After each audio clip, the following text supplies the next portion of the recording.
Kemudian saya tengok, kita tengok di Perak dan Selangor ni ada pasir.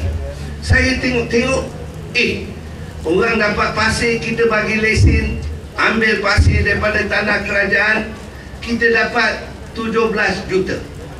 17 juta. Saya pun tengok, kalau dia pergi, dia beli pasir tu sampai 500 juta. Kalau 10%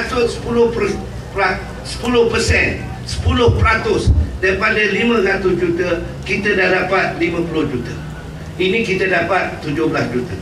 Saya cancel semua. Saya kata kita buat sendiri. Tengok. Dalam 6 bulan saya buat. Biasanya kita dapat 17 juta setahun. Saya dah dapat lebih daripada 70 juta setahun. Ini bukan orang Cina cakap tak serupa bikin. Ini bikin baru cakap. Ini dia. Dan kita telah bagi khaskan duit itu untuk anak-anak yang lahir pada tahun 2008 dan seterusnya, untuk dimasukkan dalam tabung warisan anak Selangor, supaya kita tentukan anak Selangor ini mempunyai dana masa hadapan persekolahan mereka. Jadi tak payah bayar. Ketiga, kita telah buat untuk warga emas. Warga emas itu hampir serupa dengan di Kelantan. Kita adakan khairat kematian. Dan mereka yang berumur 60 tahun ke atas, kita adakan khairat kematian. Dan apabila meninggal, kita bagi keluarga tu 1,000, dan masa 2 minggu selepas tu 1,500. Tapi warga emas juga dia senyum pandang saya, salam 2-3 kali. Tan Sri, ini cerita apabila mati ni tak seronok jugalah. Dia cerita. Jadi dia kata, fikirkan, satu masa kita hidup pun kita juga nak menengok sumbangan tersebut. Jadi kita sekarang tengah memikirkan beberapa cara. Satu daripada caranya ialah kita kata kita akan membagi peluang ataupun hadiah semula kepada mereka-mereka warga emas yang ingin membeli buku untuk anak atau cucunya, supaya kita pula, kalau dia beli 500, dia bawa bil pada kita, dia tunjukkan pada kita dia beli 500, kita bayar pada dia RM400, supaya kita bagi dia subsidi, supaya dia dapat bersama-sama dengan keluarga. Dan banyak lagi program yang kita akan lakukan supaya masyarakat yang lahir, yang warga emas, semua mendapat kebajikan dalam negeri Selangor. Masuk universiti dan tunjukkan kita surat ke universiti.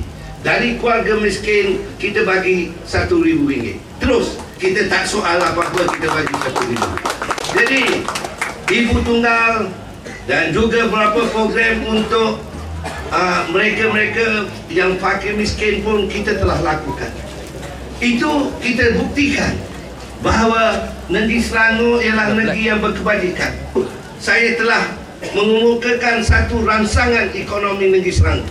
Ransangan ekonomi negeri Selangor ini membawa negeri Selangor, walaupun sekarang negeri Selangor ialah negeri yang terutama dari segi pembangunan dan seterusnya, ke satu tingkat yang lebih tinggi lagi. Saya membuat satu program ransangan ekonomi negeri Selangor, di mana tidak menunggu kerajaan persekutuan, kita buat ransangan kita sendiri. Saya sekarang membuat program untuk membersihkan Sungai Kelang.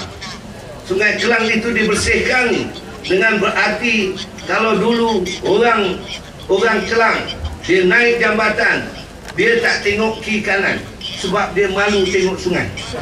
Ya, kalau tercampak dalam sungai, walaupun dia boleh berenang, boleh jadi dia mati sebab sungai itu penuh racun.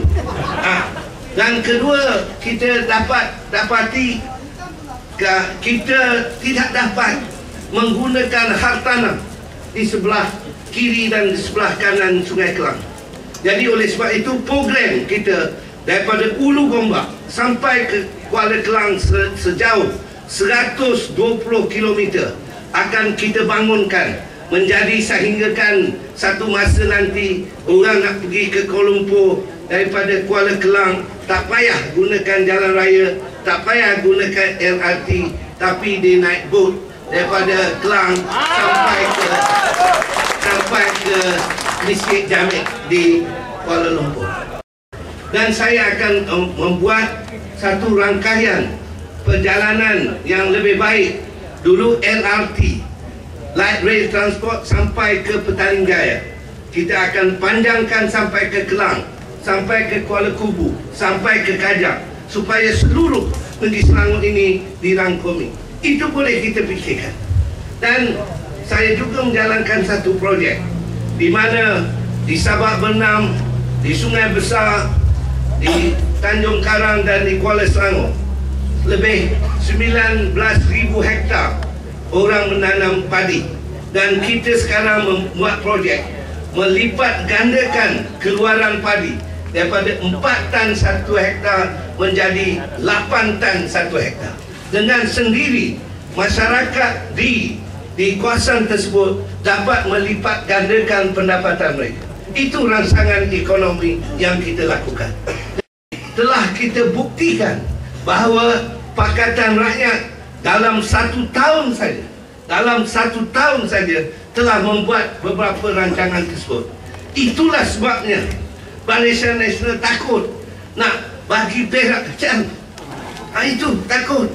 Kalau dia tak takut, bubarkan saja Dewan Undangan Negeri Perak dan bagi rakyat Perak menentukan sama ada kita nak Pakatan Rakyat ataupun Barisan Nasional.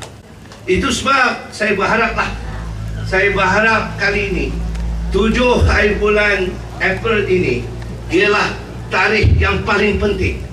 Rakyat Perak akan membuat satu perubahan yang besar, memberitahu kepada Barisan Nasional sekarang bukan lagi masa untuk berbincang, sebab ini adalah program rakyat. Seperti negeri Selangor, Perak hendakkan merakyatkan ekonomi negeri Perak. Dan di Kedah juga itu ditentukan di Bukit Selamba.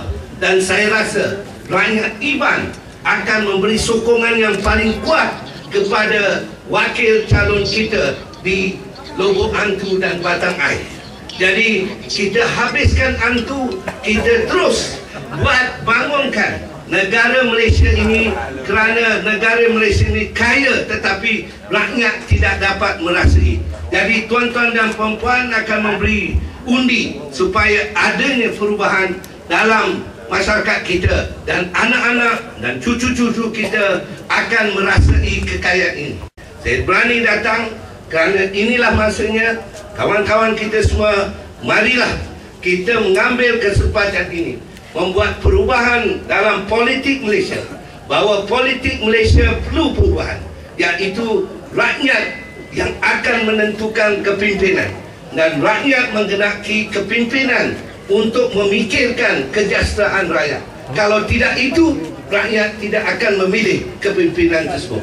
Itu saya minta, dan saya harap Saudara Niza diberikan undi yang sepenuhnya supaya beliau menjadi ahli parlimen selepas 7 hari bulan April ini. Terima kasih. Wabillahi taufiq wal hidayah. Assalamualaikum warahmatullahi wabarakatuh.